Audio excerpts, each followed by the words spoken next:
I haven't met a stage that I don't love, which is great because I am like Yes. most people in hospitality, not you two, but an introvert. But put me in front of a stage, give me a microphone.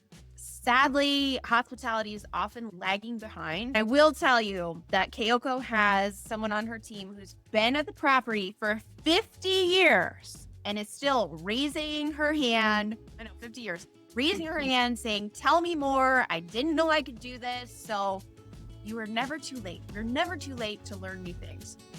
So I was able to, in probably, I would say 5-10 minutes, learn a lot more about the group than I would have even prior to making the phone call and reaching out to the planner. I went into that call with a lot more information than I would have prior to AI.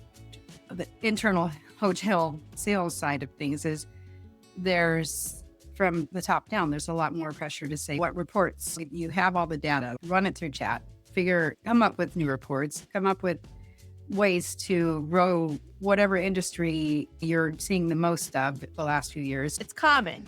Now we can dive in. You don't even need Nolan's. You can dive in and get deep research on public information, on information that has been shared by attendees.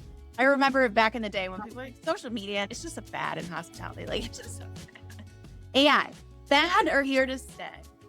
We had a toddler, now maybe we have an AI teenager, and it's learning just as quickly as we are. So I think there's fear in your messaging and also in losing some of the genuineness of your representation, because you're scrolling and it's, aha, that's AI, that's not a real post. And if you're sending that out to your clients, you could lose some of the respect or some of the connection that you had with them, where they feel like, wow, you don't have the time to really get me this information or take that time for me. So I think there's a real balance between using it to help speed along your process and to be more efficient without taking away what sales is. And that's that kind of one-on-one perspective and interaction with people that are coming there to do something really important at your hotel.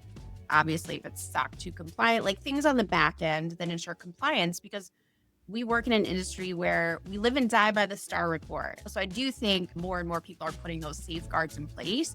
But is that as it relates to how a seller can use AI to help them in their job, I still think there's a lot of gray areas, because to Zadella's point, we are all learning this together. It's not like someone is so far out in front of you that they have paved the way on what great looks like for AI usage. Is an AI agent now going to be taking on commission? I feel like we're getting fact checked a little bit in terms, like rate checked from some of our planners on what we're offering, because they can really quickly cross-reference what we've put out there to them and whether or not that's a really good deal. Because the statistics are out there. Novice planners, seasoned planners are going to an AI agent and asking them to shortlist things.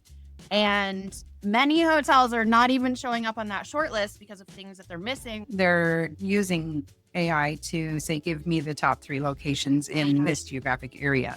Then we're losing that human touch, and we're setting ourselves up for potential huge failure if we're putting all of our eggs in the AI basket. AI cannot predict the future. It can give you what they think it's going to look like, but you shouldn't build your business plan off of that.